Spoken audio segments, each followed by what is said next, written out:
Hello everyone, एक बार फिर से स्वागत है आपका अभ्युदय की इस ऑनलाइन क्लास में। इससे पहले हमने डिफेंस टेक्नोलॉजी के कुछ टॉपिक के बारे में डिस्कस किया और इससे आगे भी करने वाले हैं। फटाफट आप सभी आ जाएं ताकि आज के इस सेगमेंट को स्टार्ट कर सकें। जी, फटाफट आप सभी आ जाएं। आप सभी का स्वागत है मुख्यमंत्री अभ्युदय योजना 2021 के लिए। अभी हम बात कर रहे थे कि हमारे पास कौन कौन सी IGMTP के अलावा, इसके द्वारा IGMDP के अलावा कौन कौन सी मिसाइल है, यानी कि IGMDP का मतलब क्या हो गया, जो भी IGMDP है इंटीग्रेटेड मिसाइल डेवलपमेंट प्रोग्राम के अंतर्गत हमने 5 मिसाइल्स बनाई थी, जिसे हम शॉर्ट फॉर्म में पटना कहते हैं, जिसमें पृथ्वी, अग्नि, आकाश, त्रिशूल और नाग। इन सभी के अलावा हमारे पास कौन कौन सी ऐसी मिसाइल है जो स्पीड के आधार पर, जो रेंज के आधार पर, जो पेलोड के आधार पर यानी कि वॉरहेड के आधार पर, और सभी का एक अलग अलग विशेष प्रकार का काम था। हमने इसके बारे में बात करी, लेकिन सवाल एक सिंपल सा है, एक छोटा सा सवाल ये है कि अगर हम ऐसी मिसाइलों का उपयोग कर रहे हैं जो दुश्मन के क्षेत्र में जा करके उस क्षेत्र को तबाह कर दे, या उनके ठिकानों को तबाह कर दे, या फिर उनके वायुयान, या फिर जो भी टैंक है, जो भी एयरक्राफ्ट है, उन सभी को तबाह कर दे। अभी यही तो बात कर रही थी। लेकिन ऐसा भी तो हो सकता है कि दुश्मन जब अपने मिसाइल से हम पर हमला कर दे, या हमारे किसी जगह को टारगेट कर ले, हमारे किसी एयर बेस को, या फिर लैंड बेस को, या फिर वाटर बेस को अगर टारगेट करके किसी मिसाइल से हमला करे, तो ऐसे कंडीशन में हम क्या कर सकते हैं। एक बार फिर से सोचिएगा कि मैं क्या कह रहा हूं। यानी कि अभी तक तो हम ऐसे मिसाइलों के बारे में बात कर रहे थे जो मिसाइल से हम दुश्मन के क्षेत्र को तबाह कर सकते हैं, लेकिन क्या दुश्मन के मिसाइल भी तो हमारे क्षेत्र में आकर के हमारे इलाकों को भी तो तबाह कर सकते हैं। तो ऐसी कौन सी टेक्नोलॉजी होनी चाहिए, या हमारे पास है, या अन्य देशों के पास है, जो दुश्मन की तरफ से आ रही मिसाइलों को नष्ट करने में सक्षम है। तो इसी टॉपिक की क्लास को आगे बढ़ाते हुए चले, मैं बात करता हूँ आज के टॉपिक के बारे में। अभी से कुछ दिनों पहले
जी आवाज आ रही है।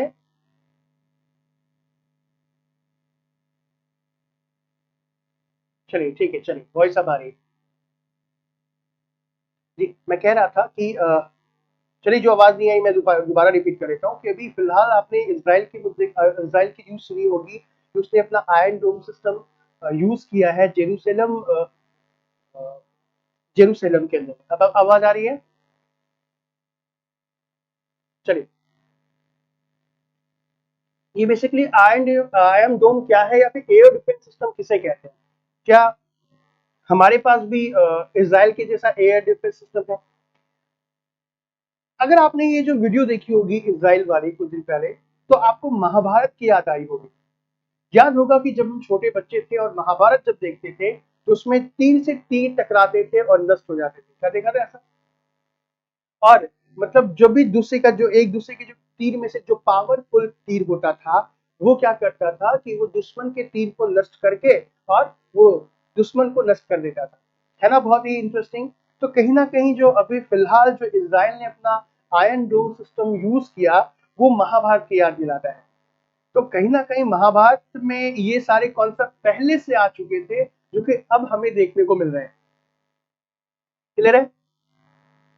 रामायण में भी है, महाभारत में भी है। तो चलिए बात कर लेते हैं कि आखिर ये आयरन डोम क्या था और इसके पीछे का जो बेसिक कॉन्सेप्ट है वो भी क्या है। सो गाइस मैं बात करूं कि जो आयरन डोम जो एयर डिफेंस सिस्टम है वो क्या है।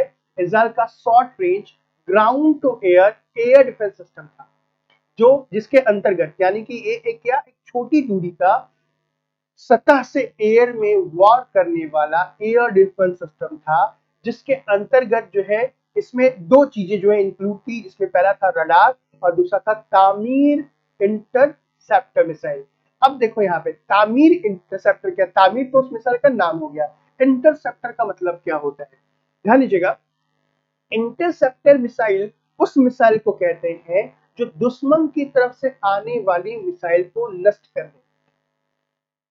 ध्यान दीजिएगा कि दुश्मन की तरफ से आने वाली मिसाइल को नष्ट करने के लिए हम जिस प्रकार के मिसाइल का उपयोग करते हैं उसे हम इंटरसेप्टर मिसाइल कहते हैं। तो इजराइल का जो ये इंटरसेप्टर मिसाइल था उसका नाम क्या था, तामीर था। क्या था, तामीर। आया समझ में। तो इसमें जो रडार है वो दुश्मन की मिसाइल को पहले तो क्या कर रहा था, डिटेक्ट कर रहा था, पता कर रहा था कि कौन मिसाइल है, कहां से आ रही है। और दूसरा जो तामीर इंटरसेप्टर मिसाइल था वो दुश्मन की मिसाइल को नष्ट करने में काफी भूमिका निभा रहा था। ठीक है। साथ में ध्यान दीजिएगा कि इजराइल का जो इजराइल का जो ये जो इंटरसेप्टर तामीर इंटरसेप्टर जो मिसाइल था वो दुश्मन की तरफ से आने वाले जितने भी एयर स्ट्राइक थे उन सभी को क्या कर रहा था, नष्ट करने का काम कर रहा था। Is that clear sir. उस समय की तकनीकी काफी हाँ ऐसा मैं मान सकता हूँ, लेकिन इस विषय में अगर मैं चर्चा करूं तो कुछ लोग कहेंगे कि सर वो चीजें मन गलत है या वो जो भी चीजें हैं, बट जो भी चीजें मैं देखने को मिल रही है कहीं ना कहीं यह चीजें सही थी। देखो सो गाइस अगर हम बात करें जो आयरन डोम एयर डिफेंस सिस्टम है इजराइल का, वो क्या है कि वो आपके जाके रॉकेट्स हो गया, आर्टिलरी हो गई, मोटार हो गया, as well as aircraft, helicopter और जो भी यूएवी है, अनमैन एयर व्हीकल है, उन सभी को पता करने और नष्ट करने में सक्षम है। क्लियर है। क्लियर है। सो गाइस ध्यान दीजिएगा कि ये जो आपका आयरन डोम एयर डिफेंस सिस्टम है तो ये सभी प्रकार के वेदर कंडीशन में, चाहे वो बारिश हो, चाहे वो सूखा पड़े, चाहे गर्मी पड़े, चाहे वो ठंडी क्यों ना हो, सभी मौसम में कार्य करने में सक्षम है, चाहे वो दिन हो या फिर रात में हो। आपने देखा होगा कि ये जो इजराइल की वीडियो, ठीक है, अगर आप में से किसी ने ये नहीं देखा है तो ध्यान दीजिएगा, आप देखें यूट्यूब पे ये वीडियो अच्छी तरीके से पड़ी हुई है।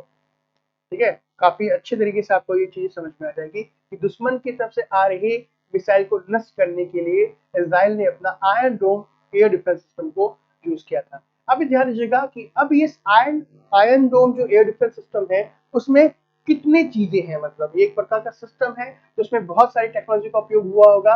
तो बेसिकली अगर हम बात करें बच्चे आयरन डोम्स के बारे में तो उसमें 3 मेन सिस्टम डोमेन थे जो तीनों के तीनों आपस में मिल करके जो है एक प्रकार का शिल्ड बना रहे थे, एक प्रकार का सुरक्षा कवच बना रहे थे जो कि उस क्षेत्र को सुरक्षित करने में काफी सफल रहे। तो इसमें 3 चीजें क्या है। पहला तो क्या, रडार। भाई अगर किसी भी एयर डिफेंस सिस्टम की बात करें या फिर हमारे पास जो पृथ्वी सिस्टम है, एयर डिफेंस सिस्टम है, उसमें रडार की जो भूमिका होती है वो सबसे महत्वपूर्ण होती है। अब बोलोगे क्यों, क्योंकि देखो रडार क्या करता है कि दुश्मन की तरफ से आ रही मिसाइल्स के बारे में या फिर दुश्मन की तरफ से आ रहे हेलीकॉप्टर्स के बारे में, फाइटर प्लेन्स के बारे में हमें सटीक जानकारी देता है कि वो कितनी दूरी पर है, कितने स्पीड से आ रहा है या फिर उसका डायमीटर कितना है।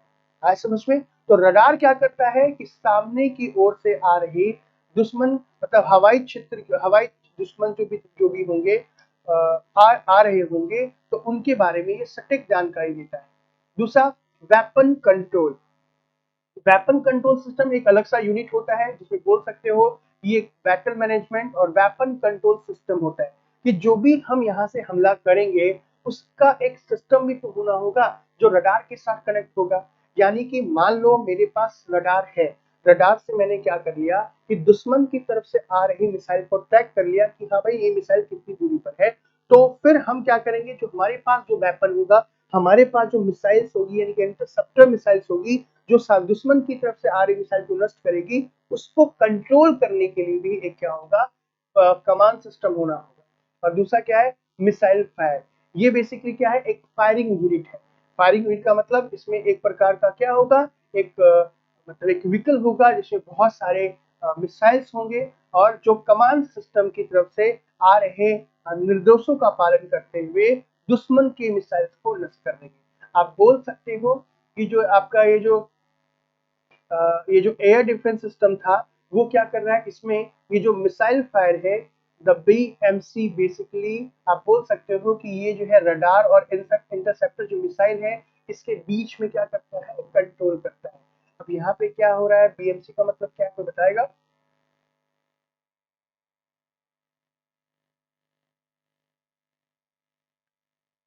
क्या है? सर वॉइस क्लियर नहीं आ रही है। क्या आप में से किसी को वॉइस क्लियर नहीं आ रही? आप में से क्या किसी को वॉइस क्लियर नहीं आ रही? फटाफट बताएं। तो ये समझ में आ गया कि यहाँ पे जो एयर डिफेंस सिस्टम है इसमें तीन चीजें, रडार, वेपन कंट्रोल सिस्टम और मिसाइल फायर।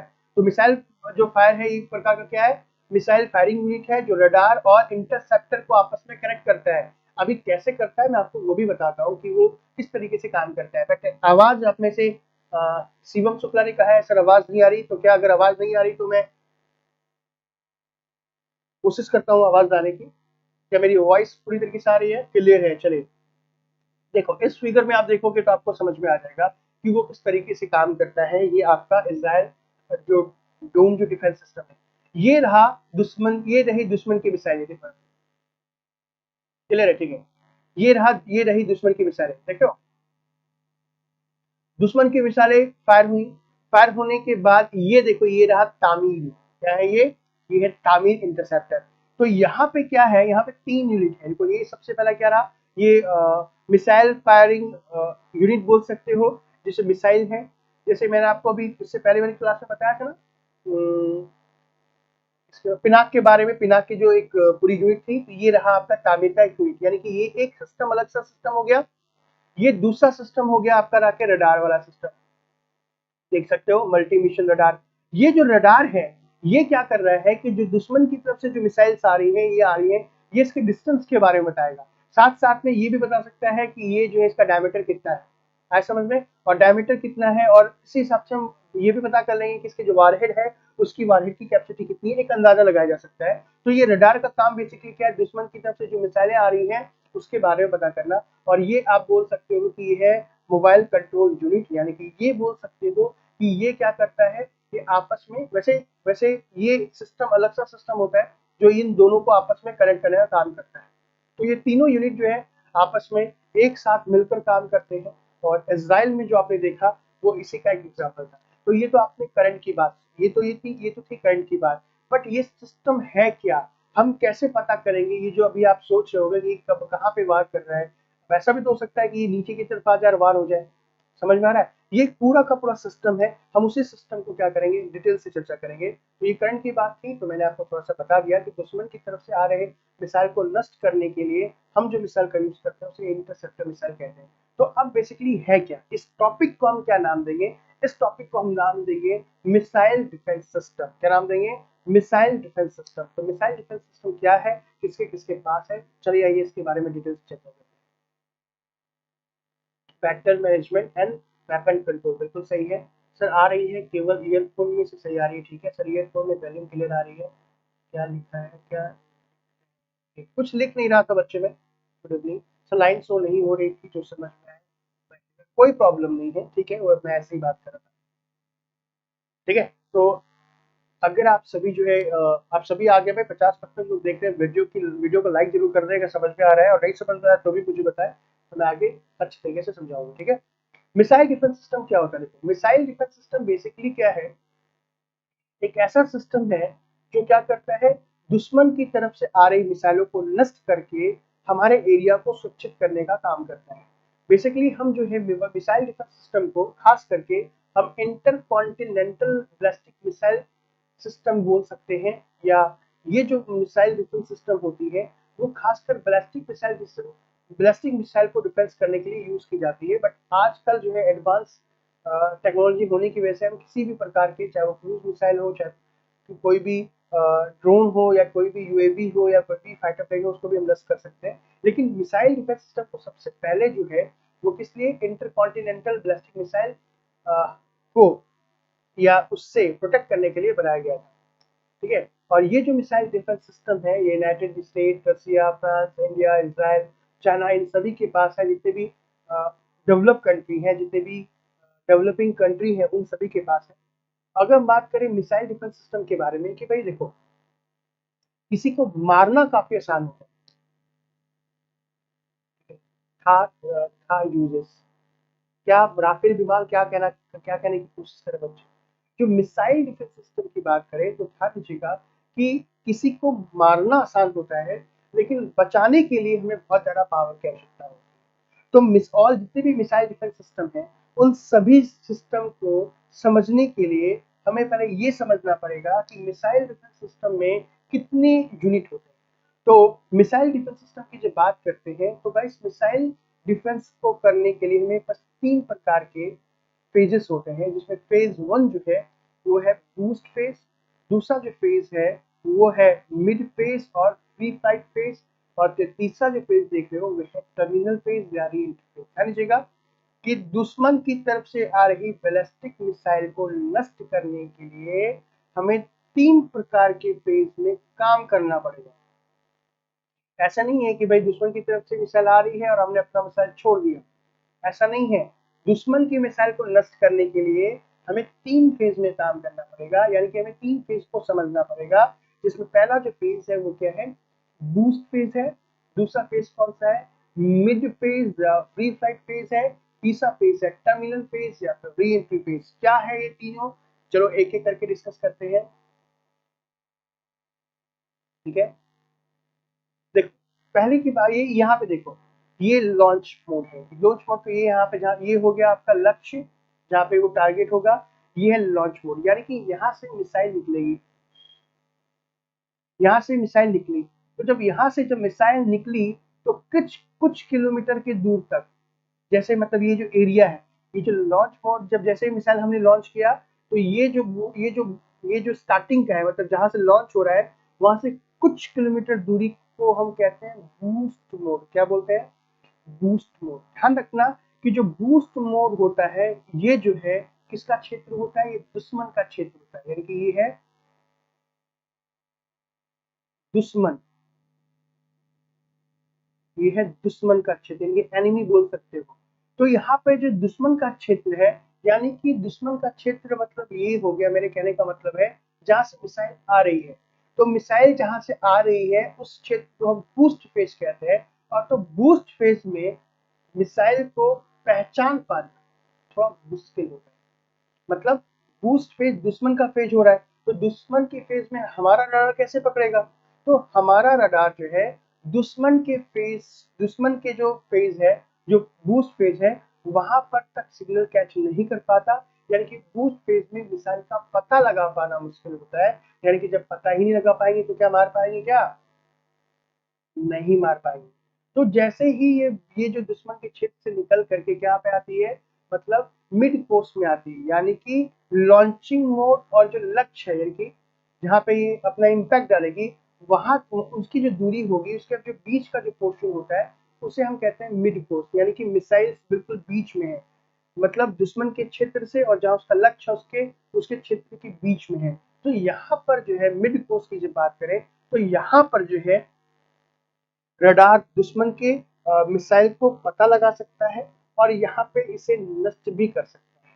तो मिड कोर्स में क्या करना, दुश्मन के मिसाइल्स का पता लगाना और यहाँ पे मिसाइल को नष्ट करना आसान होता है।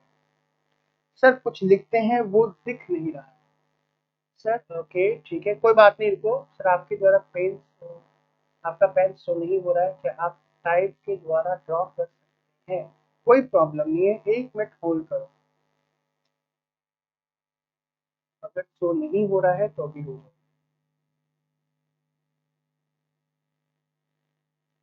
हो जाएगा चलो।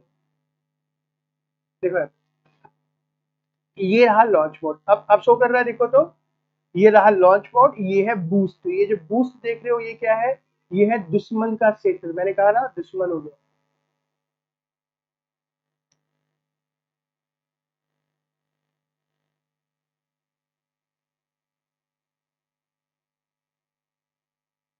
चले अब शो कर रहा होगा देखो,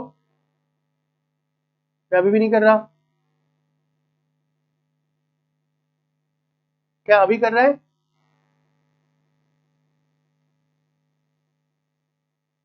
अगर अभी भी नहीं कर रहा तो कोई प्रॉब्लम नहीं है, आप ऐसे समझो मैं वो इशारा कर दे रहा हूँ। दिखाई दे रहा है, ये दिखाई दे रहा है?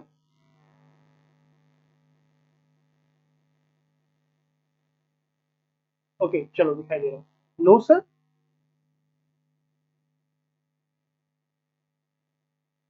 अच्छा कोई बात नहीं, एक बार ऐसे देख लो, ये बूस्ट पेज मैं लिखने पर दिख नहीं रहा, कोई प्रॉब्लम नहीं है, कोई दिक्कत नहीं बच्चे, कोई दिक्कत नहीं। आपको ये तो कर्सर दिख रहा होगा ना, कर्सर दिख रहा है तो समझ जाओ ये मिड कोर्स है। तो मिड कोर्स में क्या कर पाना, मतलब दुश्मन को जो है पकड़ पाना, जो है वो जो हाँ कर्सर दिख रहा है वैसे समझ लो, मिड कोर्स में दुश्मन के क्षेत्र पे वार कर पाना जो होता है वो थोड़ा सा आसान टाइप का होता है। बट ये जो टर्मिनल फेज देख लो ना, टर्मिनल फेज ये हमारा क्षेत्र होता है, मतलब जहाँ पे लक्ष्य है। दुश्मन जब क्या करता है, अपनी मिसाइल को जब लॉन्च करता है, तो जहाँ पे उसका लक्ष्य है उसके पास का क्षेत्र जो होता है वो टर्मिनल क्षेत्र कहते हैं। ठीक है, जो टर्मिनल क्षेत्र होता है यहाँ पर क्या कर पाना, मतलब रडार के द्वारा पकड़ पाना, और यहाँ पे क्या कर पाना, मिसाइल को मार पाना सबसे आसान होता है। लेकिन ये क्षेत्र क्योंकि खुद का होता है, तो यहाँ पे दो मिसाइल फटेगी, यानी कि हम जो मिसाइल छोड़ रहे हैं वो भी फटेगी, और जो दुश्मन की तरफ से जो मिसाइल आ रही है वो भी फटेगी। तो जो टर्मिनल क्षेत्र होगा यहाँ पर जो विस्फोट होगा वो सबसे ज्यादा होगा, और नुकसान जो होगा यहाँ पे हमें भी नुकसान हो सकता है कि जो लक्ष्य है वहां भी नुकसान हो सकता है। तो तीन फेज की जब बात करें तो मिड कोर्स जो फेज देख रहे हो यहाँ पे सबसे आसान होता है। क्लियर है? ठीक है कोई बात नहीं, ये समझ में आ गया, कर्सर समझ में आ गया, कर्सर से समझ में आ गया, तो वापस आके देख लेते हैं एक बार। ठीक है देखो, अब अगर हम बात करें इंडिया के बैलिस्टिक सिस्टम के बारे में, मतलब India ballistic missile defence system के बारे में, तो इंडिया का जो बैलिस्टिक सिस्टम है वो 1909 के बाद जो है स्टार्ट हुआ था, मतलब आफ्टर कारगिल वार के बाद हमें ऐसी आवश्यकता पड़ी कि भाई ठीक है हम तो वार कर रहे हैं, बट दुश्मन की तरफ से जो हमारे पास मिसाइल्स आ रही थी उससे हम क्या नहीं कर पा रहे थे, बच नहीं पा रहे थे। मतलब दुश्मन के जो मिसाइल थे, छोटे छोटे जो मिसाइल थे, वो हम पर हमला कर रहे थे। ठीक है, तो अब हमें लगा कि नहीं, अब जो है दुश्मन की तरफ से आ रही मिसाइल को हम क्या करें, किस प्रकार से मतलब रोक सके। क्लियर है ना? तब हमने क्या किया, इंडिया का बैलिस्टिक मिसाइल डिफेंस सिस्टम तैयार करना स्टार्ट कर दिया। इसमें हमने क्या किया, बहुत सारी मिसाइल्स बनाई हैं, मैं आपको बताता हूँ आगे। गाइस देखा जाए कि इंडिया जो है पाकिस्तान के, भाई पाकिस्तान का कोई भरोसा नहीं है। जब पाकिस्तान मान लो अगर न्यूक्लियर वेपन से वार कर देता है, तो कहीं ना कहीं हमें बहुत ज्यादा बड़ा बहुत नुकसान होगा। तो हमने क्या किया कि भाई, क्योंकि आपको पता है कि भारत तो कभी भी पहले वार नहीं करने, ये तो आपको अच्छी तरीके से पता है ना, कि भारत जो है नो फर्स्ट यूज पॉलिसी पे काम करता है।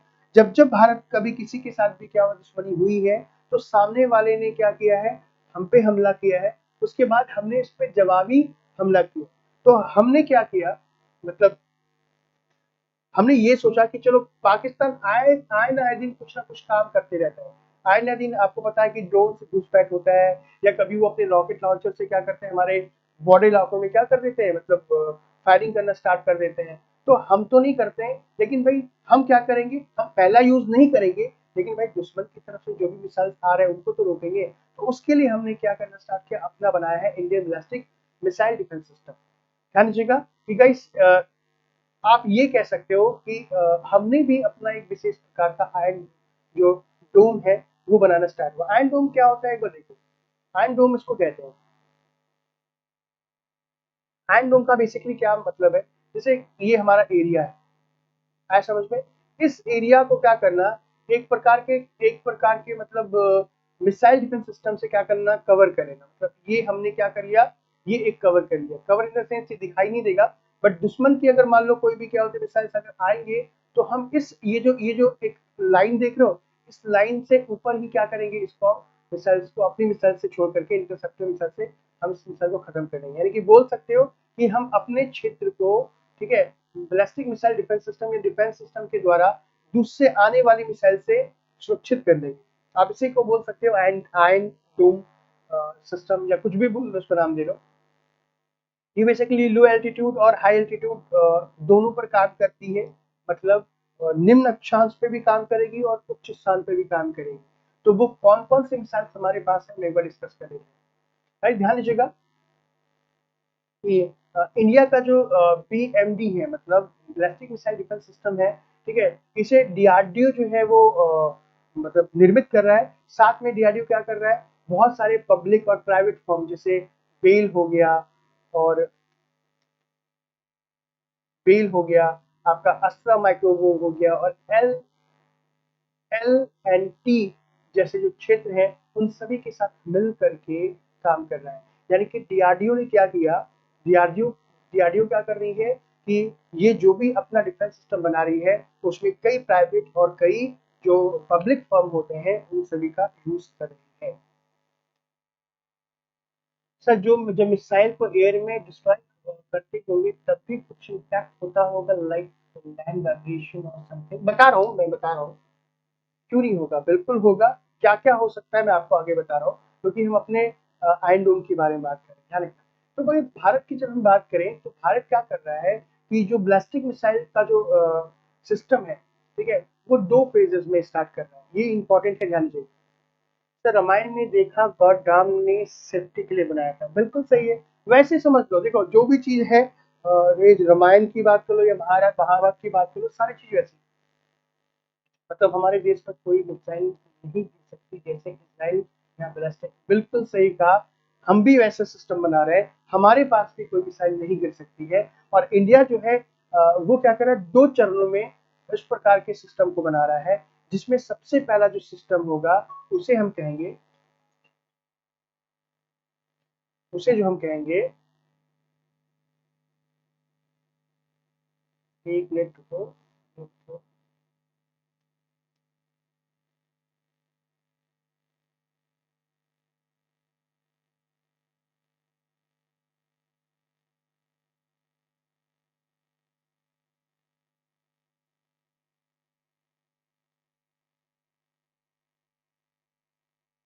हमारा जो है वह है पृथ्वी एयर डिफेंस सिस्टम और एक है एयर डिफेंस सिस्टम, ठीक है। कौन कौन सी चीजें हैं एक बार देख लो।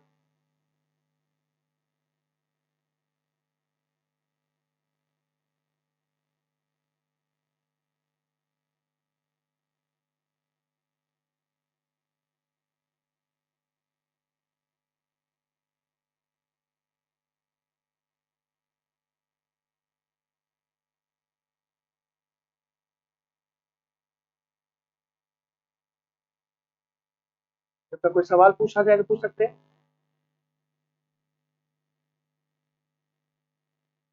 जब तक कोई सवाल पूछना चाहे तो पूछें, जब तक मैं आगे बढ़ाता हूँ। सर कब तक बन जाएगा ये सिस्टम? भाई ये सिस्टम हमने लॉन्च बना लिया है।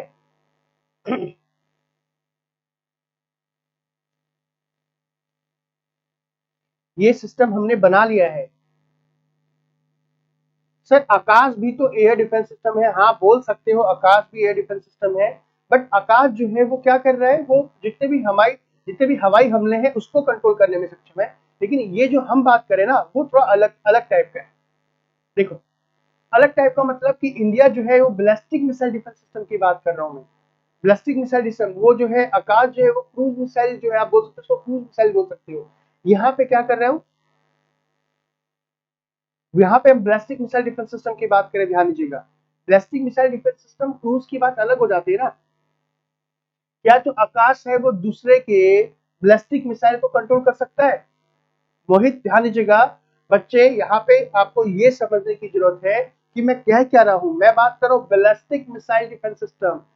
बैलिस्टिक मिसाइल जैसे बैलिस्टिक मिसाइल डिफेंस सिस्टम की बात करें, दो दुश्मन देश हम पे अपना बैलिस्टिक मिसाइल से वार करेंगे, और ध्यान दीजिएगा बैलिस्टिक मिसाइल से अगर वो वार करेंगे तो क्या आकाश तो उसके सामने कुछ भी नहीं है ना, आकाश तो उसके सामने कुछ भी नहीं है। मैं बैलिस्टिक मिसाइल की बात कर रहा हूँ जो मतलब 200 300 2000 3000 3000 किलो के वारहेड कैपेसिटी वाले बैलिस्टिक मिसाइल होंगे। समझ में आ रहा है? जो मैं बात कर रहा हूँ वो चीजें बिल्कुल अलग है। सबसे पहले हम बात करेंगे इसमें एडवांस एयर डिफेंस सिस्टम के बारे में जो भारत बना रहा है। एयर डिफेंस सिस्टम की बात कर रहे हैं तो उसमें क्या क्या है देखो गाइस, इसे हम अश्विन बैलिस्टिक मिसाइल इंटरसेप्टर भी कहते हैं। भारत के पास जो बैलिस्टिक मिसाइल जो है वो दो फेज में डेवलप हो रहा है। पहला जो है वो है एडवांस एयर डिफेंस सिस्टम, ठीक है, और एडवांस एयर डिफेंस सिस्टम की जब हम बात करते हैं तो इसे हम कहेंगे अश्विन बैलिस्टिक सिस्टम। ये गाइस एक इंडो एटमॉस्फेरिक इंटरसेप्टर सिस्टम है, ठीक है। ये यानी कि लो एल्टीट्यूड इंटरसेप्टर है, मतलब मान लो कि ये जमीन है, ये हमारा सतह है, सतह से कितने किलोमीटर दूर, सतह से 30 किलोमीटर ऊपर की तरफ बात करें तो ऊपर की तरफ कितने किलोमीटर ऊपर की तरफ अगर मतलब कोई भी मिसाइल अगर हमारा आ रहा होगा दुश्मन देश का तो इसे वार करने में सक्षम है। आया समझ में? It has a single stage solid fuel missile. इस मिसाइल में जो होगी वो सिंगल स्टेज मतलब सिंगल और सॉलिड फ्यूल सिस्टम होगा। क्लियर है? ये जो नहीं S14 अलग है बच्चे, S14 अलग है। मैं अपने इंडिया की बात कर रहा हूँ। S14 से हम लेंगे वो बात अलग है, समझो पहले क्या है हमारे पास। हमने जो अपना बनाया है air advance air defence system, उसका नाम अश्विन बैलिस्टिक सिस्टम दिया है। ये एक प्रकार का क्या इंडो एटमॉस्फेरिक इंटरसेप्टर सिस्टम है, ठीक है। और ये कितने किलोमीटर तक काम कर सकता है? ये आपका 30 किलोमीटर तक काम कर सकता है। इसमें सॉलिड फ्यूल का यूज किया गया है। किसका यूज किया गया? सॉलिड। तो दूसरे फेज की जब हम बात करते हैं तो दूसरा क्या है आपका जाकर के, दूसरा जो है वो है पृथ्वी। क्या है? पृथ्वी एयर डिफेंस सिस्टम, इसको हम पीएडी कहते हैं। ध्यान दीजिएगा कि जो पृथ्वी है इसको हम क्या बोलते हैं? प्रद्युम्न बैलिस्टिक मिसाइल इंटरसेप्टर भी कहते हैं। ये एक प्रकार का हाई एल्टीट्यूड इंटरसेप्टर है, इंटरसेप्शन है, यानी कि ये आप बोल सकते हो एक्सो एटमॉस्फेरिक इंटरसेप्टिंग करेगा। मतलब एक्सो का मतलब ये बाह्य वायुमंडल की बात करोगे तो वहां तक काम कर सकता है। क्लियर है? बिल्कुल, ये चीजें थोड़ा सा आप ध्यान रखेंगे। और ये कितने दूर तक काम कर सकता है? तो बच्चे ये जो काम करेगा ये आपका जाकर के 50 से लेकर 80 किलोमीटर दूरी तक के कवर को, मतलब 50 से लेकर 80 किलोमीटर दूर के टारगेट को ये भेजने में सक्षम है। क्लियर है? और अगर हम बात करें पृथ्वी डिफेंस सिस्टम के बारे में तो इसमें दो स्टेज हैं, ठीक है, जिसमें क्या हुआ है दोनों के अंदर में सॉलिड प्रोपेलेंट का यूज किया गया है, एसटीपीपी का यूज किया गया है। तो हमारे पास जो एक खुद का प्लास्टिक सिस्टम की जब हम बात करें, प्लास्टिक मिसाइल डिफेंस सिस्टम की बात करें तो वो जो है वो क्या है? पृथ्वी एयर डिफेंस सिस्टम और आपका जाकर के एडवांस एयर डिफेंस सिस्टम है। ये हमने खुद जनरेट किया है। अब इसमें हम क्या कर रहे हैं, जो देख रहे हो 50 से लेकर के 80 किलोमीटर, अब इसमें हम इसके वेरिएंट्स को बना रहे हैं। मतलब पृथ्वी एयर डिफेंस सिस्टम में भी नए नए वेरिएंट्स होंगे, नए नए अपडेशन आएंगे जो इसकी दूरी को आगे कवर करेंगे। हालांकि अभी हम पूरी तरीके से सक्षम नहीं है कि दूसरे दुश्मन देश के मिसाइल को नष्ट करने में, मतलब नष्ट कर सके। तो इसके लिए अभी हम क्या कर रहे हैं कि इजराइल से जो है एयर डिफेंस सिस्टम खरीद रहे हैं। अभी जितने भी आप लोग कह रहे हो ये S14 क्या है, S15 क्या है, हम उसी के बारे में डिस्कस करने वाले हैं। मुझे पता है आपके मन में बहुत सारे सवाल हैं, लेकिन मैं चाह रहा हूँ कि उस सवाल को मैं पहले ही क्लियर कर दूं, है ना। सर इजराइल एंड डोम में भी बैलिस्टिक मिसाइल डिफेंस की है, डिफेंस में बैलिस्टिक, आप बिल्कुल बोल सकते हो। आजकल जो है जितने भी मिसाइल डिफेंस सिस्टम है वो अब क्या कर रहे हैं, बैलिस्टिक हो या क्रूज हो उन सबको नष्ट करने में सक्षम होंगे। लेकिन देखो मैं फिर से कह रहा हूँ कि जो अभी जैसे S14 की बात कर रहे हैं ये भी सक्षम है, बट ये बेसिकली क्या है, इसमें क्या क्या चीजें शामिल हैं एक बार वो देखो।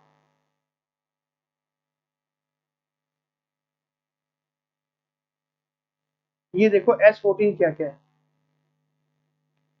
सर इसे प्रद्युम्न एयर डिफेंस भी कहते हैं, हाँ बोलते हैं, प्रद्युम्न भी बोलते हैं। देखो मैंने अभी तो बताया आपको, इसे प्रद्युम्न भी कहते हैं। देखो S14 की जब हम बात करते हैं गाइस तो ध्यान रखना कि इंडिया ने क्या किया, अभी साइन किया है कितने बिलियन, 5 बिलियन डील, इससे रसिया से तो यानी कि S-400 को हम क्या करेंगे, रसिया से खरीदेंगे। और ये S-4 डिफेंस सिस्टम जो है वो कब, 2018 की बात कर रहे हैं। हमने एक डील साइन की थी कि हम इसको ले लेंगे, बट ये डील में आपने अमेरिका ने बहुत कुछ हम पे रिस्ट्रिक्शन लगाया था और कुछ कहा भी था कि रिस्ट्रिक्शन लगाएंगे। वो रिस्ट्रिक्शन क्या है एक बार आप उसको देखिएगा, ठीक है। ये जो रिस्ट्रिक्शन क्या है इसके बारे में आप लिख करके मुझे दिखाएंगे। राइट, ध्यान दीजिएगा कि ये जो सिस्टम है S-400 को इसे हम क्या बोलते हैं, त्रिम्प इंटरसेप्टर बेस्ड मिसाइल भी कह सकते हैं। This system is known as त्रिम्प इंटरसेप्टर बेस्ड मिसाइल सिस्टम है, ठीक है। और आप ये कह सकते हो बेसिकली ये क्या कर सकता है, जो S-400 है ये क्या कर सकता है कि बहुत सारे टारगेट, बहुत सारे आने वाले जो ऑब्जेक्ट होंगे, है ना, जिसके अंदर में एयरक्राफ्ट होगा, वायुयान होंगे, मिसाइल्स होंगे, यूएवी यानी कि अनमैन्ड एयर व्हीकल्स होंगे, ठीक है।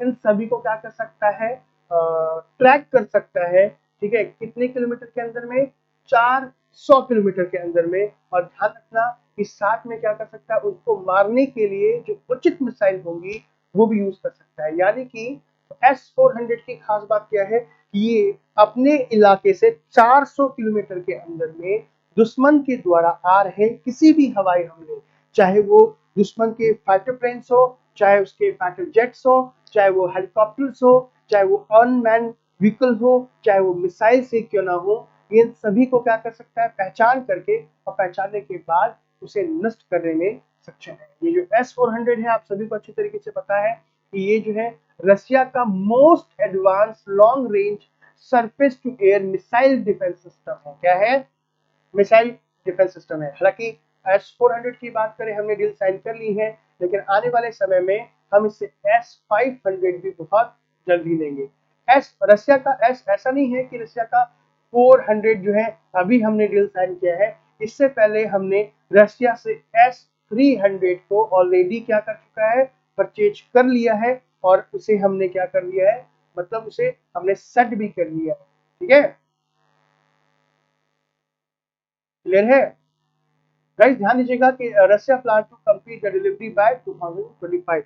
रशिया जो है 2025 तक इसे क्या कर देगा, मतलब हमारे इंडिया में डिलीवरी कर देगा। उसके बाद हमने S-500 की भी बात की है, आने वाले समय में हम भी ले लेंगे। बट क्या हुआ कि जब हमने ये डील साइन करी थी तो अमेरिका को ये बात काफी चुभी। अमेरिका ने कहा कि भाई जो मेरे दुश्मन देश है उससे कोई भी सामान नहीं ले सकता। पता है ना आपको, अमेरिका को ये बात की प्रॉब्लम थी कि भारत जो है वो रसिया से जो है इस प्रकार के जो एयर डिफेंस सिस्टम को क्यों ले रहा है, वो हमसे क्यों नहीं ले रहा है, ठीक है। तो जब हमने बोला कि भाई हमें जहाँ पे सस्ता मिलेगा और हमारे जो भी मित्र देश हम उनसे लेंगे, हमें क्या मतलब है रशिया से, अमेरिका से। बस अमेरिका को इसी बात की चुल लगी, उन्होंने कहा कि नहीं, हम क्या करेंगे, हम एक कानून ला रहे हैं। वो कानून जो होगा, वो जो कानून होगा, अगर उसके तहत कोई भी देश, अगर मैं दुश्मन देश से कोई अगर मिसाइल या उसे कोई संबंधित टेक्नोलॉजी देता है, तो हम पे वो कानून, हम भी उस पे क्या करेंगे, वो लगा देंगे। तुम्हारे साथ साथ कहा भैया तुम्हारा कानून तुम जानो, हमें कोई फर्क नहीं पड़ता। हम, मेरा दोस्त रशिया है, हम उससे लेते आ रहे हैं, हम उससे लेंगे। वो क्या मुद्दा था आप मुझे बताइएगा, लिख करके दीजिए। हाँ, ये सुपरसोनिक मिसाइल को भी तोड़ सकता है। सही है, डिफेंस कैसे करता है एक बार समझा दो, ठीक है। देखो सचिन, वही वाला सेक्टर हो गया, जैसे अभी मैंने क्या बात करी बच्चे, मैंने वही तो बोला अभी, जैसे आपको आयरन डोम सिस्टम के बारे में समझाया ना। जैसे मान लो ये हमारा S-400, इसके अंदर में क्या होगा, 3 सेगमेंट होंगे। 3 सेगमेंट का मतलब, एक सेगमेंट जो होगा वो कंट्रोल सेंटर होगा, कंट्रोल सेंटर होगा। दूसरा जो होगा वो होगा रडार, और जो तीसरा होगा वो होगी मिसाइल्स। ये होगा मिसाइल्स, ठीक है। ये हो गया दुश्मन का क्षेत्र। तो दुश्मन के क्षेत्र से जो मिसाइल अगर हमारे पास, हमारे इलाके में आएगी, तो रडार क्या करेगा, उस रडार बता, ये रडार जो होगा वो बता देगा कि भाई वो मिसाइल है वो कितनी दूरी पर है।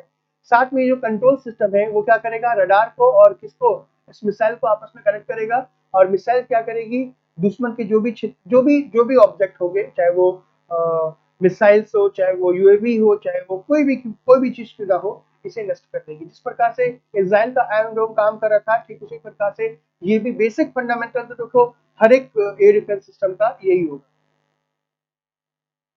सर क्लास हिंदी में नहीं होती क्या, ये क्लास हिंदी में तो है, इंग्लिश में कहाँ पे बच्चे। Russia is the best friend of India, बिल्कुल कह सकते हैं आप। So what you Q again about 400, मैं समझा नहीं क्या बोलना चाह रहे हो, प्रॉपर तरीके से पूछो।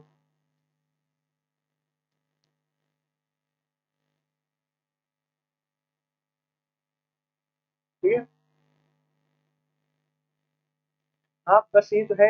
यूएसए ने क्या किया था, इम्पोज किया था section of Russia under the कौन सा आपका एक्ट है उनका, CAATSA एक्ट था, उसके अंतर्गत ये आप मुझे लिख के दिखाएंगे। ये बहुत ही मतलब बेसिक सा एक्ट था, वो क्या करंट आपने पढ़ा होगा, ये आप पढ़ लेंगे। तो मुझे लिख के दिखाना कि क्या ये एक एक्ट के थ्रू हम पे क्या क्या था, उसने कहा था कि भाई सिविल वार है, आप सिविल वार के तहत छोड़ दो ये, बाकी तो आप बताओगे। और S sir S 400 mobile vehicle में रहता है, हाँ बिल्कुल मोबाइल व्हीकल में रहता है। चलो, तो अभी तक हम क्या बात कर रहे थे, सुनिए, अभी तक हम मिसाइल्स की बात कर रहे थे। मिसाइल्स आखिर में क्या है, किस तरीके से ये क्या करता है, काम करता है, और कौन कौन से मिसाइल है, मिसाइल को लोग किस तरीके से सकते हैं। तो मिसाइल वाला सेगमेंट हमने यहाँ पे खत्म कर लिया। अब हम बात करेंगे एयरक्राफ्ट के बारे में। एयरक्राफ्ट का मतलब हमारे पास कौन कौन प्रकार के एयरक्राफ्ट है। एयरक्राफ्ट का मतलब वायुयान बोल सकते हैं यार। तो वायुयान कितने प्रकार के होते हैं। एयरक्राफ्ट जो है फाइटर प्लेन्स की बात करें, वो स्पेशली डिजाइन होते हैं, आपको पता होगा कि हवा से हवा में युद्ध करने के लिए। तो बेसिकली हम एयरक्राफ्ट की बात कर लेते हैं। एयरक्राफ्ट जो है वायुयान तीन प्रकार के होते हैं। तीन प्रकार में पहला कौन सा है, पहला जो है वो है कॉम्बैक्ट एयरक्राफ्ट। कॉम्बैक्ट एयरक्राफ्ट किसे कहते हैं, कॉम्बैक्ट एयरक्राफ्ट हिंदी में कहेंगे इसे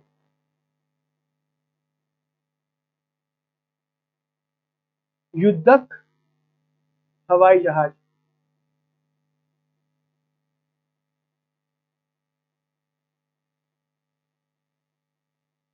जहाज एयरक्राफ्ट, कॉम्बैक्ट एयर हेलीकॉप्टर मतलब युद्धक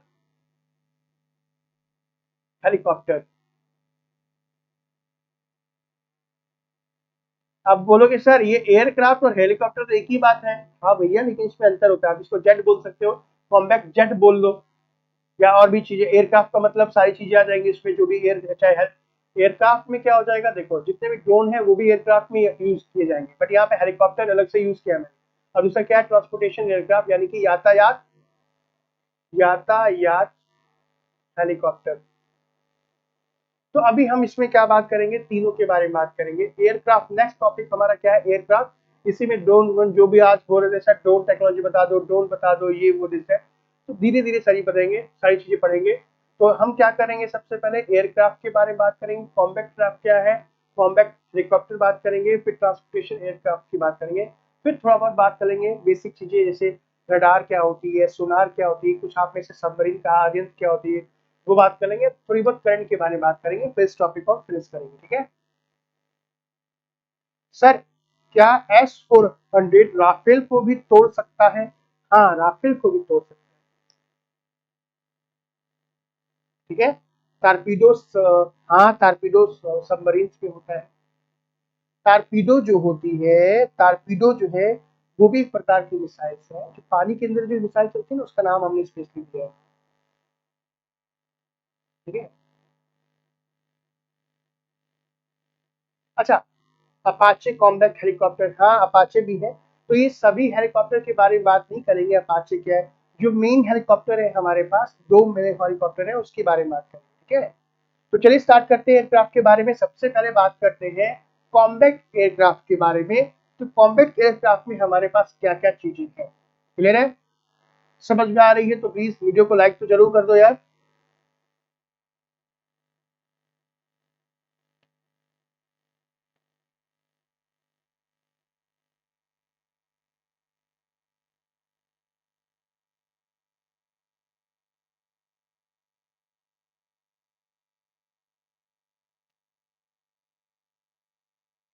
चलिए सबसे पहले अच्छा एयर कॉम्बैट क्राफ्ट की बात हम करें, लेकिन कल एक न्यूज आई थी फ्लाइट्स को लेकर, तो मैं आपको एक बार डिस्कस कर लेता हूँ। पहले हम सबसे पहले इन फ्लाइट वाईफाई, क्योंकि एयरक्राफ्ट की बात कर रहे हैं, एक न्यूज है, किस तरीके से आप इसको इंटरलिंक करोगे अपने पेपर में, एक बार देख लो।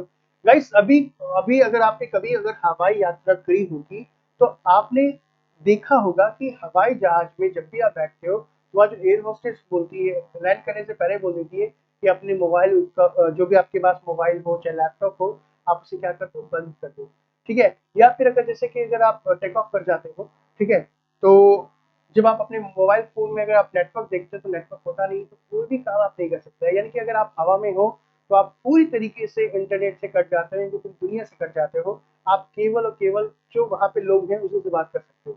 यानी कि कोई इंटरनेट नहीं, कोई कनेक्शन नहीं, कोई मोबाइल टावर नहीं। लेकिन गाइस ये इस प्रॉब्लम को देखते हुए गवर्नमेंट को भी लगा कि ये प्रॉब्लम बहुत ही जेन्युइन प्रॉब्लम है। तो गाइस अब जो है सरकार ने एक ऐसी टेक्नोलॉजी लेके आई है जो क्या करेगी, वाई मतलब प्लेन के अंदर भी आपको वाईफाई यूज करने को देगी। यानी कि अब आप जो होंगे वो प्लेन के अंदर भी वाईफाई का यूज, उनके इंटरनेट का यूज कर सकते हैं। यूनियन गवर्नमेंट ने जो है रिसेंटली इशू किया है, ठीक है, क्या नोटिफिकेशन कि जितने भी एयरलाइंस हैं, जो भी एयरलाइंस है, जितने भी एयरलाइंस है वो सभी क्या करें इंडिया के अंदर में वो फ्लाइट वाईफाई सर्विस जो होगा वो पैसेंजर को देंगे। अब ये फ्लाइट के अंदर में क्या क्या चीजें होंगी इसमें आप एक बार देख लेते हैं। आप बोल सकते हो गाइस कि इन जो इन फ्लाइट जो कनेक्टिविटी होगी, जो भी उसमें क्या होगा, आपको ऑनबोर्ड एयरक्राफ्ट के अंदर में SS voice, video and data service जो है वो प्रोवाइड कराएगी एयरक्राफ्ट के द्वारा। और ये जो है कितने मीटर की दूर तक में, मतलब कितने एल्टीट्यूड कितना होना चाहिए, 3000 मीटर्स। यानी कि अब आप जो होगा वाईफाई का यूज कर पाएंगे, जिसमें एयरक्राफ्ट के द्वारा मिलने वाली क्या क्या सर्विस होगी, आप उसमें आप वॉइस का यूज कर सकते हो, यानी कि आप फोन पे बात कर सकते हो वाईफाई कनेक्टेड के द्वारा। दूसरा वीडियो कॉल कर सकते हो, और डाटा सर्विस यानी कि आप इंटरनेट का भी यूज कर सकते हो। अभी देखो, अब बोलोगे सर इसमें किस तरीके की टेक्नोलॉजी का यूज किया गया है, तो यहाँ पे जो है दो ऑपरेशनल सिस्टम का उपयोग किया गया है प्लेन में। यानी कि दो प्रकार की टेक्नोलॉजी का यूज करेंगे। पहला क्या होगा कि air to ground WiFi system होगा, और दूसरा होगा satellite based air defence system. तो वो क्या होता है मैं आपको बता देता हूँ। देखो कि ये जो वाईफाई आपको मिलेगी किसमें, इन फ्लाइट वाईफाई, अगर आप फ्लाइट में ट्रेवल करते हो तो इसमें दो तरीके से आपको ये चीजें मिलेगी, सर्विस मिलेगी। पहला क्या होगा, air to ground WiFi system, और दूसरा क्या होगा, सैटेलाइट बेस्ड वाईफाई सिस्टम। तो पहले एक बार हम डिस्कस कर लेते हैं कि air to ground WiFi system क्या होता है। और एक चीज और मैं आपसे ये पूछ लेता हूँ कि भारत में सबसे पहला वाईफाई, मतलब सबसे पहले किस एयरलाइंस ने वाईफाई सिस्टम को चालू कर लिया है। मतलब कि ये जो इन फ्लाइट वाईफाई है वो सिस्टम स्टार्ट हो चुकी है। मेरा सवाल आपसे ये है कि किस एयरलाइंस ने सबसे पहले वाईफाई देना स्टार्ट कर दिया है। इस प्रकार के क्वेश्चन आपके पीसेस में पूछे जा सकते हैं। तो चलो हम बात करते हैं पहले air to ground WiFi system के बारे में कि air to ground WiFi system क्या होता है। Air to ground WiFi system जो होता है वो सिमिलर होता है सेलफोन के जैसे। मतलब जिस प्रकार के आपका सेलफोन जो है काम करता है उसी तरीके से इन ये जो air to ground WiFi system है वो भी काम करता है, ठीक है। सर ये 300 मीटर, 3000 मीटर का कम एल्टीट्यूड नहीं है जनरल फ्लाइट हाइट के लिए, नहीं, मिनिमम इतना ही होता है। इसी के बीच में कभी कभी लंबी दूरी होगा तो वो काफी ऊपर जाएंगे, अगर शॉर्ट दूरी होगा तो ज्यादा ज्यादा ऊपर नहीं जाता होगा। देखो गाइस, अगर हम बात करें कि इसमें क्या होता है कि ये जो सेगमेंट की बात कर रहे हैं एयर टू ग्राउंड में, इसमें जो है एयरप्लेन जो होगे, जो भी प्लेन होगा उसमें एंटीना लगा होता है अंडर द बॉडी। मतलब उसके जो एयर जो बॉडी होती है ना एयरप्लेन की, उसके नीचे क्या होगा, एक एंटीना लगा होगा। वो जो एंटीना होगा वो जो ग्राउंड पे जो सेल के टावर होंगे उससे कनेक्ट होगा। जैसे जैसे क्या होगा, ये एयरक्राफ्ट ट्रेवल करते जाते हैं वैसे सिंपल क्या होता है वो कनेक्ट होते रहता है किसके द्वारा, आपका जो भी जो टावर होगा उसके द्वारा। मैं आपको समझाता हूँ फिगर के द्वारा भी अच्छी तरीके से, ठीक है। और जो एयरप्लेन होगा वो क्या हो जाएगा, हॉटस्पॉट बन जाएगा, और हॉटस्पॉट जो होगा तो उसी किससे आसानी से जो वहाँ के पैसेंजर होंगे वो इंटरनेट कनेक्ट कर सकते हैं। लेकिन यहाँ पे बस एक छोटी सी प्रॉब्लम ये होगी, छोटी सी प्रॉब्लम होगी, ये सिस्टम जो होगा काम नहीं कर पाएगा जब प्लेन कहाँ पे उड़ रहा होगा, वो जब वाटर बॉडी या फिर आप जो कुछ विशेष प्रकार के जो जगह है, आप खास तौर पर ट्रांस एंटार्क्टिक जो रूट्स होगा वहां पे ये काम नहीं करेगा। मैं समझा रहा हूँ कैसे होगा, किस तरीके से काम करेगा।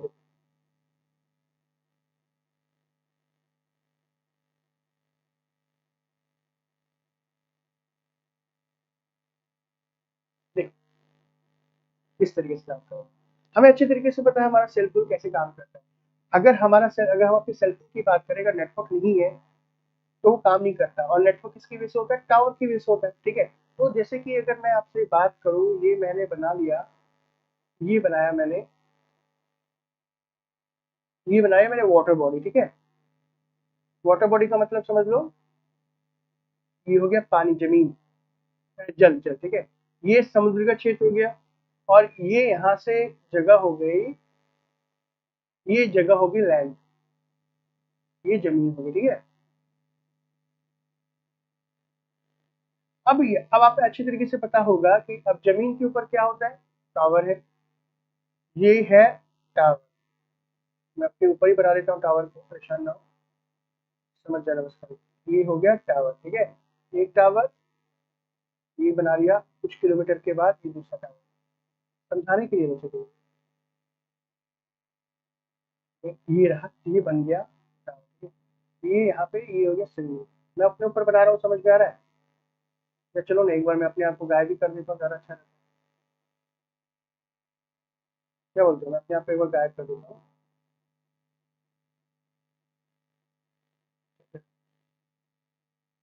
समझना, ठीक है। ये बना लिया टावर, ये क्या है आपका? ये है जमीन, ये क्या है आपका? लैंड है, ठीक है, जमीन है। अब यहाँ पे जो है ये ऊपर की ओर उड़ रहा है, ये आपका प्लेन,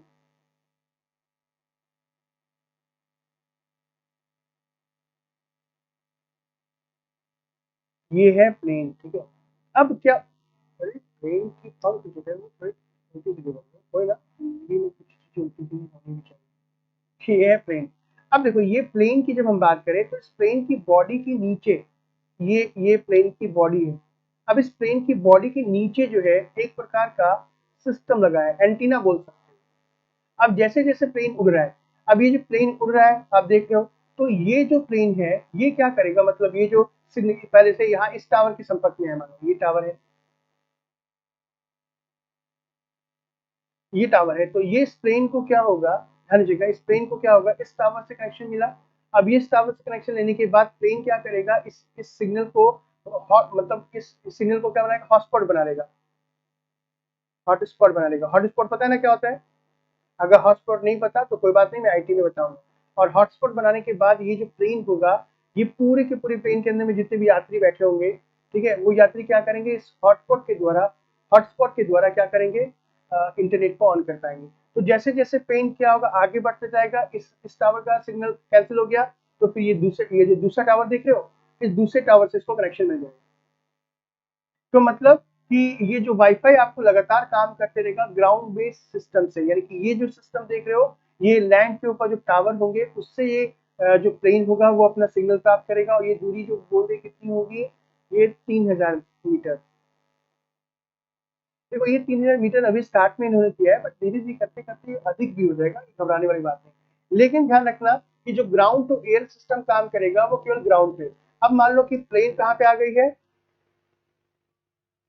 अब ट्रेन आ गई कहाँ पे, महासागर के ऊपर। तो अगर महासागर के ऊपर अगर आ गई तो आपको पता है यहाँ पे नो नेटवर्क।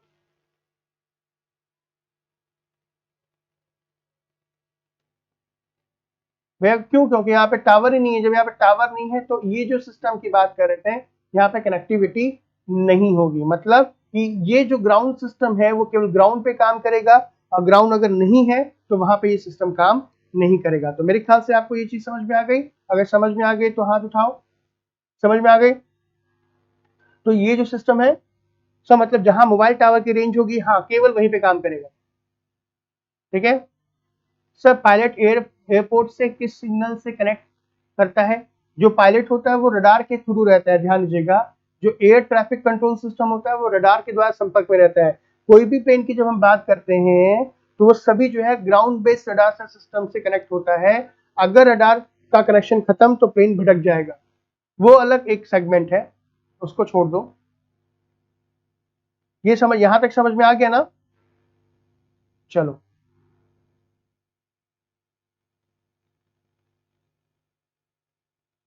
चलो अब दूसरा है सैटेलाइट बेस्ड वाईफाई सिस्टम। तो भाई नाम से ही पता चल रहा है कि दूसरा जो है वो क्या है, सैटेलाइट बेस्ड है, मतलब सैटेलाइट के द्वारा कनेक्ट है। तो ये बेसिकली क्या करता है, सैटेलाइट का अपने इंटरनेट कनेक्शन के लिए जो भी सैटेलाइट वहां पे कक्षा में क्या कर रही है, घूम रही है, ये उसका उपयोग करता है। ठीक है, ध्यान रखना कि इसमें जो होगा कि the information is pass between the ground and the plane via the satellite, यानी कि इसमें जो होगा कि जो ग्राउंड सिस्टम होगा, प्लेन होगा, उसमें सैटेलाइट आपस में कनेक्ट रहेंगे।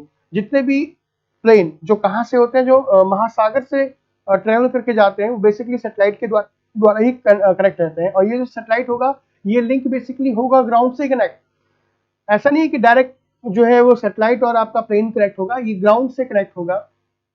और आप बोल सकते हो कि ये जो होगा, the airplane connect the satellite using a satellite antenna on top of the, मतलब ये जो होगा, इसमें जो पहले वाले सिस्टम में जो एंटीना था वो किसके नीचे था, वो प्लेन के नीचे था, बट इसमें क्या होगा, ये जो प्लेन होगा उसके ऊपर में होगा इसका सिस्टम। ठीक है, और वाईफाई सिग्नल जो है वो प्लेन के पैसेंजर को बॉट के राउटर के द्वारा मतलब क्या किया जाएगा, सेंड किया जाएगा, जैसे हॉटस्पॉट बना लेंगे। चलो ठीक है, और वही जहाँ पे सैटेलाइट का सिग्नल नहीं होगा वहां पर भी प्रॉब्लम आएगी। तो कहने का मतलब है कि आने वाले समय में ये चीजें बहुत अच्छी तरीके से हो जाएंगी। तो देखो, मैंने आपसे सवाल पूछा था कि कौन मतलब जो है किसने सबसे पहले क्या किया है, सेट मतलब इन फ्लाइट वाईफाई का यूज किया। आपने आंसर तो दिया नहीं, लेकिन मैं आपको बता दूं कि विस्तारा, देख रहे हो विस्तारा एयरलाइंस, जो विस्तारा एयरलाइंस है, ये बेसिकली क्या है, आपका टाटा का और सिंगापुर एयरलाइंस का एक ज्वाइंट वेंचर है। तो विस्तारा एयरलाइंस ने सबसे पहले क्या किया है, पहला डोमेस्टिक जो है carrier to provide flight connectivity India के अंदर प्रोवाइड किया है। तो ये क्वेश्चन अगर आपके पेपर में आ जाए कि भारत में किस एयरलाइंस के द्वारा सबसे पहले इन फ्लाइट वाईफाई की सुविधा दी गई है, तो आपका आंसर होगा विस्तारा। विस्तारा टाटा और सिंगापुर एयरलाइंस कंपनी का क्या है, ज्वाइंट वेंचर है। ये समझ में आ गया।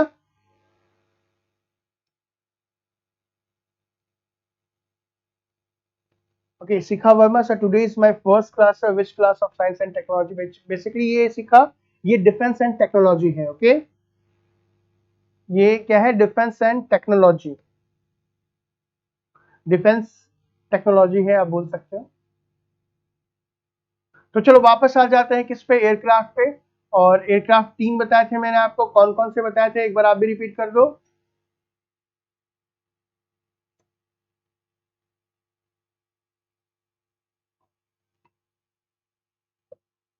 तो एयरक्राफ्ट में सबसे पहले हम बात करेंगे कॉम्बैट एयरक्राफ्ट के बारे में। तो कॉम्बैक्ट एयरक्राफ्ट होते हैं, ध्यान दीजिएगा, कॉम्बैक्ट एयरक्राफ्ट 2 प्रकार के होते हैं। कितने प्रकार के, कॉम्बैक्ट, युद्धक हवाई जहाज बोल सकते हो उसको। तो युद्धक हवाई जहाज 2 प्रकार के होते हैं। पहला होता है लाइट कॉम्बैक्ट एयरक्राफ्ट, जिसको आपने नाम दिया एलसीए। दूसरा है अनमैन एयर व्हीकल, जिसका नाम दिया आपने यूएवी। यहाँ पे आपको 2 इमेज दिख रही होगी, 2 इमेज में से आप जो इस प्रकार को देख रहे हो, ये है अनमैन एयर व्हीकल, इसे हिंदी में कहते हैं मानव रहित, मानव रहित हवाई जहाज। और लाइट कॉम्बैट एयरक्राफ्ट को क्या कहते हैं, हल्के लड़ाकू जहाज। तो हम एयरक्राफ्ट की बात कर रहे थे, तो एयरक्राफ्ट में मैंने आपको बताया कि एयरक्राफ्ट 3 प्रकार के होते हैं। इसमें सबसे पहले मैंने बताया कॉम्बैक्ट एयरक्राफ्ट के बारे में, यानी कि युद्धक हवाई जहाज के बारे में। फिर मैंने बोला आपको क्या, कि दूसरा होता है कॉम्बैक्ट हेलीकॉप्टर, यानी कि युद्धक हेलीकॉप्टर। और तीसरा क्या होता है कि ट्रांसपोर्टेशन एयरक्राफ्ट, यानी कि यातायात हवाई जहाज। तो उसी की श्रृंखला में सबसे पहले हम बात कर रहे हैं कॉम्बैक्ट एयरक्राफ्ट के बारे में, तो यानी कि युद्धक हवाई जहाज के बारे में। तो युद्धक हवाई जहाज 2 प्रकार के होते हैं। इसमें हम बात करेंगे लाइट कॉम्बैक्ट एयरक्राफ्ट, यानी कि एलसीए के बारे में, जिसको आप हल्के लड़ाकू जहाज कहोगे। दूसरा है अनमैन्ड एयर व्हीकल, यानी कि मानव रहित हवाई जहाज के बारे में। तो ये जो जितने भी ड्रोन आते हैं वो किस में आएंगे, यूएवी में आएंगे। तो ड्रोन क्या है, किस प्रकार के ड्रोन होते हैं, कितने प्रकार के ड्रोन होते हैं, हमारे पास कौन कौन से ड्रोन हैं, एकदम बेसिक से लेके एडवांस तक चर्चा करेंगे, कहीं जाइएगा मत। क्लियर है। और हाँ, अगर समझ में आ रहा है तो वीडियो को लाइक जरूर कीजिएगा। नेक्स्ट, और इस बैच में मुझे लगता है 4:30 से लेकर के 6 बजे के 6 बजे वाले बैच में बहुत सारे कम बच्चे हैं ना, तो वाईफाई सिग्नल का कोई एडवर्स इफेक्ट नहीं होता। देखो क्या देखो, ये जो वाईफाई सिग्नल का जो आप एडवर्स इफेक्ट बता रहे हो, बच्चे पूछ रहे हो, ये मैं आपको बताऊंगा, लेकिन अभी नहीं। ये मैं आपको बताऊंगा तब जब वाईफाई क्या होती है ना, वाईफाई किस तरीके से काम करता है, उसके नुकसान क्या है, फायदे क्या है, लेकिन वो आईटी में बात करेंगे, यहाँ पे बात करने से कोई मतलब भी नहीं होगा, है ना। तो चलो आ जाओ, सबसे पहले हम डिस्कस कर लेते हैं किसके बारे में, एलसीए के बारे में। एलसीए के बारे में अगर आपके पास कोई जानकारी है तो मुझे दे।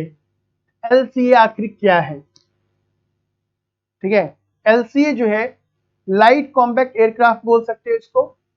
इसे जो है एलसीए जो है बेसिकली तेजस भी बोल सकते हैं इसका। ये जो तेजस देख रहे हो, ये जो तेजस है ये एलसीए है ना, ये इसको एलसीए बोल। ये हमारे कहाँ पे बना है, इंडिया के द्वारा निर्मित है। दूसरा कि गाइस ये एक सिंगल सीट वाला है, यानी कि ये एकल सीट वाला है, हालांकि अब तो डुअल सीट भी आ गया, ठीक है। इसमें एक सिंगल जेट इंजन का यूज हुआ है। ये एक multi role light fighter aircraft है, यानी कि इसके कई सारे रोल हो सकते हैं, बोल सकते हो। यह गाइस ध्यान दीजिएगा, ये सब दुनिया का सबसे छोटा और सबसे हल्का जो है सुपरसोनिक फाइटर प्लेन है। क्लियर है। और भी हम बात करेंगे, तेजस बिल्कुल सही कहा है। तो और क्या क्या जानकारी है इसके बारे में एक बार देख लेते हैं। तेजस की जो बात करेगा इस ये स्वदेशी तो है, लेकिन आप इसे ये नहीं कह सकते हो कि ये भारत का सबसे पहला स्वदेशी फाइटर प्लेन है। बिल्कुल भी ऐसा आप नहीं कहोगे, क्योंकि ये भारत का पहला फाइटर प्लेन नहीं है। ध्यान दीजिएगा कि इंडियन एयरफोर्स की जब हम बात करें तो अप्रैल 1967 के अंदर में आईएएफ इंडियन एयरफोर्स ने क्या किया था, सबसे पहला first operational squadron with indigenous HF-24 मारूट जो फाइटर प्लेन है उसे जो है लॉन्च किया था। आप बोलोगे कि भारत का सबसे पहला स्वदेशी फाइटर प्लेन कौन सा है, तो वो कौन सा है, HF-24 मैरूट फाइटर प्लेन है। समझ में आया। तो इंडिया का सबसे पहला फाइटर प्लेन कौन नहीं है, एलसीए नहीं है, तेजस नहीं है। दूसरा क्या क्या है इसमें गाइस, ध्यान दीजिएगा। अगर हम बात करें इस प्रकार के तेजस की, जब हम बात करें तो इसे किसने डिजाइन किया है, एडीए एरोनॉटिकल डेवलपमेंट एजेंसी और हिंदुस्तान एरोनॉटिकल लिमिटेड, यानी कि हेल और एडीए ने इसे मिलकर डिजाइन किया है।